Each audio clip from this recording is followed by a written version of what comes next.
আপুনি লোভিয়া মানুহ নেকি? ভাল খবৰ আছে, আপোনাৰ জীৱনত উন্নতি হ'বই, একদম 100% গেৰাণ্টি। পিছে আমি কোৱা নাই, কৈছে এখেতে।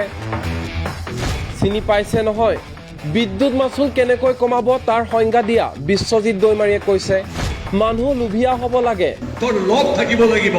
সেইকাৰণে আজিকালি লোভ লাগে, আজিকালি লোভ লাগে, লোভ লাগে।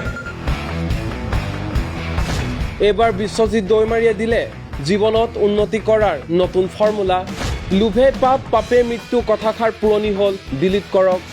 এইবাৰ জীৱনত উন্নতি কৰাৰ নতুন ফৰ্মুলা ছেভ কৰক। লোভে পাপ নহয়, লোভ হৈছে উন্নতিৰ মূল মন্ত্ৰ। লোভ মানে হিংসা আছিলে, কিন্তু আজিকালি দিনত লোভে উন্নতিৰ মূল।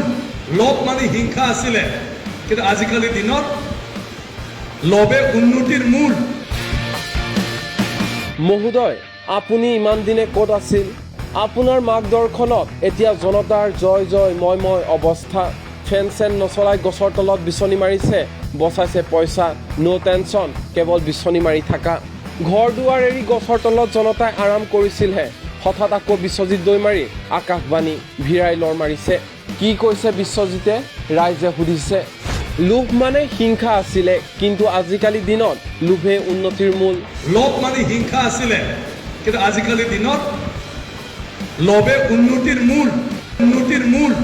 জীৱনত উন্নতি কৰিবলৈ হ'লে মানুহ লোভী হ'বই লাগিব। তোৰ লোভ থাকিব লাগিব।